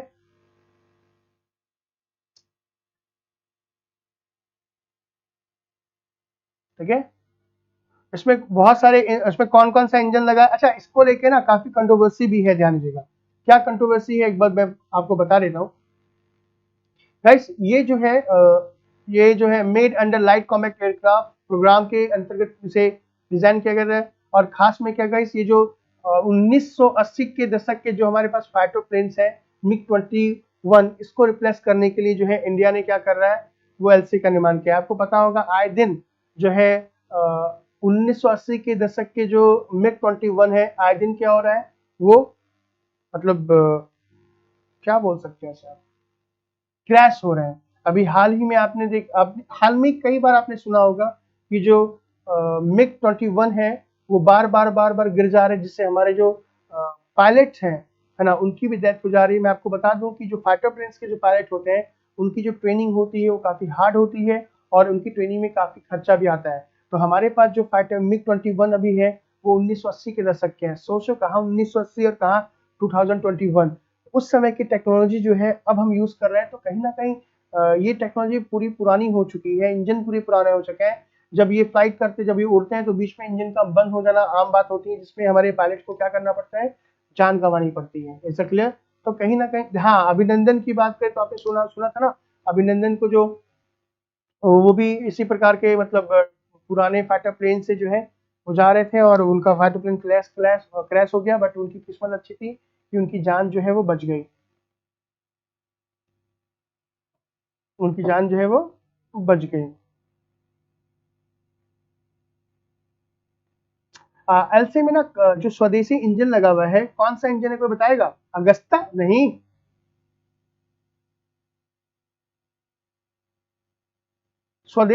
इसमें कौन सा इंजन लगा हुआ है, कोई बताएगा? Sir have you provide the syllabus of the subject? बच्चे सिलेबस आपको ऑनलाइन मिल जाएगा, आप यूपीएससी की वेबसाइट पे जाओ, आपको मिल जाएगा, ठीक है। फटाफट मुझे को बताएगा कि इसमें कौन सा है, मतलब कौन सा इंजन का उपयोग किया गया है। वैसे अगर देखा जाए कि जो हमारा जो तेजस है, ध्यान दीजिएगा, उसके अंदर में सैटेलाइट जीपीएस ऐड है, यानी कि तेजस जो होगा वो डायरेक्ट जीपीएस से कनेक्ट रहेगा, ठीक है। इसलिए अगर मान लो रडार, जैसे कि अगर हम ग्राउंड बेस्ड सिस्टम पे भी काम कर रहे हैं, रडार से सिग्नल नहीं भी मिला तो भी कोई प्रॉब्लम नहीं है, ये डायरेक्ट जीपीएस के साथ कनेक्ट रहेगा, तो ये पूरे वर्ल्ड में कहीं भी ट्रेवल कर सकता है। दूसरा, इसके अंदर में एक digital computer based attack system का उपयोग किया गया है और साथ में ऑटो पायलट भी है। अब ये क्या है, एक बात सुनेंगे, मतलब इसमें क्या है, digital computer based attack system है। ये क्या होता है, जैसे कि भाई अब युद्ध की बात कर रहे हैं, युद्ध के समय में जैसे ये तेजस है, मानो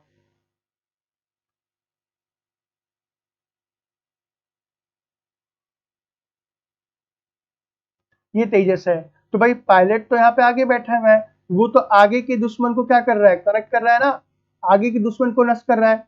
बट इसमें एक डिजिटल कंप्यूटर बेस्ड अटैक है, मतलब मान लो कि इधर अगर किसी भी तरीके से अगर कोई भी मिसाइल अगर आकर के हमारे तेजस को क्या करना चाहती है, मतलब इसे नष्ट करने की कोशिश करेगी, तो इसके अंदर में एक कंप्यूटर बेस्ड अटैक सिस्टम है।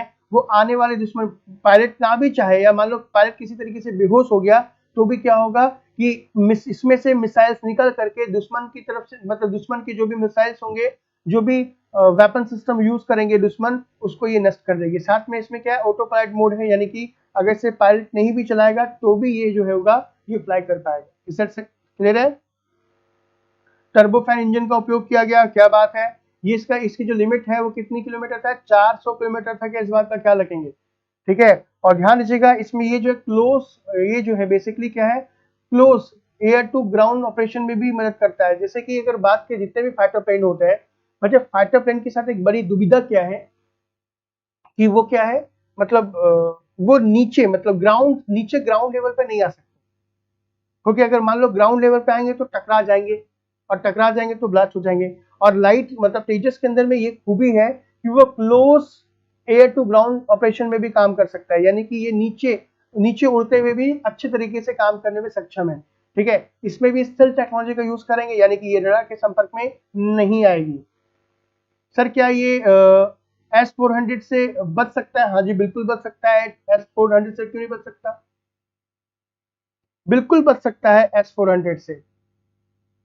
इसमें जो है कावेरी इंजन का उपयोग किया गया था। देखो मैं पहले थोड़ा सा डिस्कस कर दूं कि जो एलसीए की बात करें, इसमें कावेरी इंजन का उपयोग किया गया था। और हमने जब कावेरी इंजन का उपयोग करके स्वदेशी जब हमने दिया एयरफोर्स को, तो एयरफोर्स ने कहा कि इसमें कुछ प्रॉब्लम आ रही है, मतलब कावेरी इंजन में कुछ प्रॉब्लम आ रही थी। उसके बाद एयरफोर्स ने क्या हुआ, कावेरी इंजन वाला जो तेजस है वो लेने से मना कर दिया। उसके बाद फिर हमने क्या किया, इसमें जो फॉरेन, मतलब विदेशी जो बोल सकते हो, दूसरे देश के इंजन का उपयोग किया। और फिलहाल हमसे तेजस को 2 सीटर वाला बना रहे हैं। इसमें पहली बात तो कि इसमें तेजस में जंग नहीं लगती, इसमें एक्टिव रडार का उपयोग किया गया है, फ्लाई बाय वायर रडार का यूज किया गया है, fly by wire,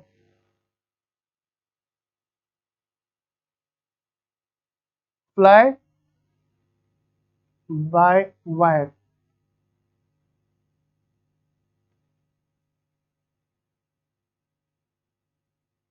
fly by wire radar का यूज किया है, ठीक है। और ये ध्यान दीजिएगा, ये क्या, इसमें ये 3D, ये 3D रडार का भी उपयोग करता है। साथ में ये किसी भी मौसम में इसे ट्रेवल करने के लिए छोटी पट्टी की आवश्यकता होती है। छोटी पट्टी का मतलब क्या होगा, क्या समझ रहे हैं, छोटी पट्टी से कोई बताएगा? मतलब इसे बहुत ज्यादा लंबी पट्टी की जरूरत नहीं होती है, ये कम पट्टी में भी उड़ान भर सकता है, किसी भी मौसम में भी काम कर सकता है। और भारत जो है जिस तेजस को बना करके अपने जितने भी हमारे जो अच्छे दोस्त हैं, मतलब अच्छे कंट्री वाले दोस्त हैं, उसे भी क्या कर रही है, इसे इम्पोर्ट कर रही है, एक्सपोर्ट कर रही है। इम्पोर्ट तो क्या करेगी, ठीक है। हाँ बोल सकते, कुछ पार्ट हम इंपोर्ट कर सकते हैं इसके। लेजर क्या है, लाइट, क्लियर है। तो अब ये तो रही तेजस की बात, हम एक बार थोड़ा सा बात कर लेते हैं किसके बारे में, राफेल के बारे में ना, बहुत मुद्दा था राफेल के बारे में कि आखिर राफेल क्या है क्या नहीं है। और राफेल का मुद्दा बेसिकली क्या था कि जो डिफेंस मिनिस्टर है उन्होंने क्या कर दिया था कि जब विपक्ष ने पूछा कि भाई ये बताइए कि राफेल की डील जो हुई है कितने रुपए में हुई है आप मुझे बताएं, तो डिफेंस मिनिस्टर ने क्या कर दिया कि जो इसकी जो प्राइस की डिटेल है, ठीक है, कितने में हमने खरीदा है, डिफेंस मिनिस्टर ने क्या कर दिया, रिफ्यूज कर दिया कि भैया ये जो सिक्योरिटी जो एग्रीमेंट होता है उसके तहत हम इसके बारे में नहीं बता सकते। और ये काफी प्रॉब्लम, मतलब ये काफी प्रॉब्लमैटिक भी हुई थी। लोगों ने कहना स्टार्ट किया कि नहीं, ये पहले जो है राफेल जो है पहले कम दाम में सरकार ने परचेज किया था, अब दुगने दाम में परचेज कर रही है ना, इसमें घोटाला हुआ है, राफेल घोटाला हुआ है, काफी कुछ सुनने को इसमें आया था। क्या आपको पता है इसमें इसके बारे में? बिल्कुल सही सर, रनवे छोटा हुआ तो सी कैरियर पर यूज कर सकते हैं ना, बिल्कुल सही कहा। सी कैरियर जो होता है, जो बड़े बड़े क्या होते हैं जहाज होते हैं, उस पर भी कर सकते हैं। तो राफेल का जो मुद्दा था बड़ा इंटरेस्टिंग मुद्दा था। देखो मैं आपको दोनों चीजें बता देता हूँ।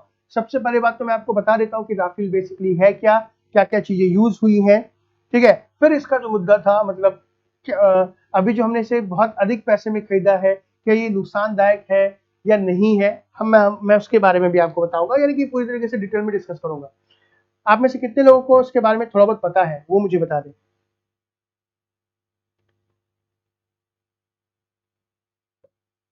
कितने लोगों को पता है राफेल के बारे में? मैंने बहुत सारी वीडियो देखी, जब राफेल को लेकर के क्या हुआ, लोग जब मार्च कर रहे थे, प्रोटेस्ट कर रहे थे, तो लोगों से जब पूछा गया कि बताइए भाई राफेल क्या, तो बोले हमें नहीं पता राफेल, राफेल कहाँ से आया, कितने में डील हुआ है, मतलब मुझे पता था कि वो कल जो न्यूज़पेपर में जितनी भी इंफॉर्मेशन थी बस वही। फिर लास्ट में बोलते नहीं, हमें, हम पार्टी को सपोर्ट करने आए हैं, ये वो डिजाइन, मतलब इतने बेवकूफ कुछ लोग थे कि राफेल के बारे में पता नहीं है, केवल कुछ राजनेताओं की वजह से सड़क पर उतर आए कि हाँ भाई सरकार जो क्या कर रही है वो मतलब घोटाला कर रही है, ये वो डिजिटल, बिना किसी नॉलेज के। सब पहले 120 राफेल आने थे बट 36 ही लाए गए। तो चलो मैं बताता हूँ सर, हमने ओरिजिनल वर्जन से अपने लिए कुछ चेंज करवा कर लिया है फ्रांस से, नहीं वो तो लिया है, बट इस बार के राफेल की बात करें, पहले भी हमने राफेल की डील की थी, हाँ वो प्राइस थोड़ी कम थी, ये बात मैं भी मानता हूँ, बट अब की प्राइस थोड़ी हैवी है। लेकिन भाई पहले की बात करें तो देखो, पहले मैं क्लियर कर देता हूँ कि आज से कुछ साल पहले जब अटल बिहारी वाजपेयी के समय की जब हम बात करें ना, तभी शायद वो डील हुई थी। तब जो पैसे थे तो वो पूरे के पूरे पैसे हमें देने पड़ते राफेल के लिए। बट अब जो हमने राफेल की डील की है, ध्यान रखना कि अब राफेल की डील में हमने जो भी पैसे हम उन्हें देंगे, फ्रांस को जो हम देंगे, ठीक है, तो वो पैसे जो होंगे वो पूरे के पूरे नहीं देंगे। मतलब ये जो भी, मतलब एक राफेल में जितना पैसा खर्चा होगा उसका आधा पैसा जो होगा, मतलब जो फ्रांस है वो अपने लिए, मतलब अपने देश में यूज कर सकते हैं, और आधा पैसा जो होगा वो उसे इंडिया में ही यूज करना पड़ेगा। सबसे अच्छी बात ये है। तो पहले ये समझो कि राफेल जो है इसमें क्या क्या चीजें हैं। राफेल एक प्रकार का डबल इंजन वाला medium multi role compact aircraft है। क्या है राफेल, क्या है, एक इसमें दो इंजन का लगा हुआ है, ये भी एक प्रकार का मल्टी रोल कॉम्पैक्ट एयरक्राफ्ट का मतलब एक बहुत, मतलब हर एक प्रकार के कार्य को करने में सक्षम है, और ये एक प्रकार का लड़ाकू जहाज है। Is clear? दूसरा, इसे जो है फ्रांस की डॉर्सल एविएशन कंपनी के द्वारा, मतलब इसे बनाया जाएगा। ये फ्रांस की एक बहुत ही नामी गामी कंपनी है। ये जो डॉर्सल, जो आपका जो डॉर्सल, जो इन्होंने कहा है कि जो राफेल है वो एक ओमनी रोल है। ओमनी रोल का मतलब क्या होता है, ये किसी भी दिशा में उड़ान भर सकता है, चाहे ये जरूरी नहीं है कि ये सीधी ही उड़ान भरे, ये पीछे भी कर सकता है, ऊपर भी, मतलब ये किसी भी तरीके से उड़ान भरने में सक्षम, ठीक है। दूसरा कि गाइस ये एक टाइम पे, this is the capability to perform several action at the same time. ये एक टाइम पे कई प्रकार के एक्शन को करने में सक्षम है, ये कई प्रकार की कलाबाजियां लगा सकता है। आप बोलोगे सर कलाबाजी से क्या मतलब है? भाई बहुत ज्यादा जरूरत है, क्योंकि मान लो कलाबाजी का मतलब क्या होता है कि भाई जैसे बंदर कैसे कलाबाजी खाता है, सेम कंडीशन में ये भी खा सकता है। भाई मान लो कि दुश्मन के एयरक्राफ्ट है, ठीक है, वो अगर मान लो उसके जो मिसाइल्स अगर इस राफेल पे आएंगे तो कलाबाजी खाता हुआ क्या करेगा कि दुश्मन के मिसाइल से बच सकता है। लेकिन ध्यान रखना कि राफेल में सबसे बड़ी बात क्या है कि यह एयर टू ग्राउंड और एयर टू एयर अटैक करने में सक्षम है, यानी कि ये क्या कर सकता है कि हवा से जमीन में और हवा से हवा में वार करने में सक्षम है, जो इसकी क्षमता को और अधिक बढ़ाते हैं। नेक्स्ट गाइस, ध्यान दीजिएगा कि ये क्या करेगा, it can also carry out interception during the same flight, मतलब ये उड़ते हुए क्या कर सकता है कि दुश्मन के मिसाइल को नष्ट करने के साथ साथ दुश्मन के मिसाइल पर अटैक भी कर सकता है। या आप बोल सकते हो कि दुश्मन के फाइटर प्लेन पर अटैक करने के साथ साथ दुश्मन की तरफ से आ रही जो भी मिसाइल्स होंगी उस पर भी क्या कर सकता है, उसको उस पर हमला करके खुद का बचाव भी कर सकता है। और सबसे बड़ी बात क्या है इसमें कि this aircraft is filled with the onboard oxygen generation system लगा हुआ है। इसमें ये जो होगा ये केवल इसमें फ्यूल लगा, ठीक है, इसमें ऑक्सीडाइजर का कोई काम नहीं होगा। इसमें ऑक्सीजन को जनरेट करने के लिए खुद का एक क्या लगा हुआ है, एक सिस्टम लगा हुआ है जिसे OBOGS कहते हैं, ऑनबोर्ड ऑक्सीजन जनरेशन सिस्टम बोल सकते हो। अब याद करो मैंने आपको बताया था वो रैमजेट टेक्नोलॉजी, तो लगभग आप उसको उससे इंटरलिंक कर सकते हो। रडार को चकमा दे सकता है, बिल्कुल दे सकता है। रडार में भी शो नहीं होगा, बिल्कुल बोल सकते हो।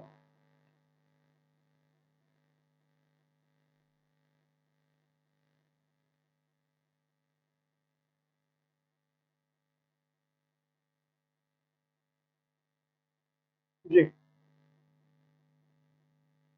रडार को भी चकमा दे सकता है, कह तो रहा हूं मैं, ठीक है। दूसरा अगर हम बात करें राफेल के बारे में और क्या क्या चीजें हैं, तो देखो रडार को जो मतलब जो चकमा देगा कौन सी टेक्नोलॉजी को बताएगा मुझे।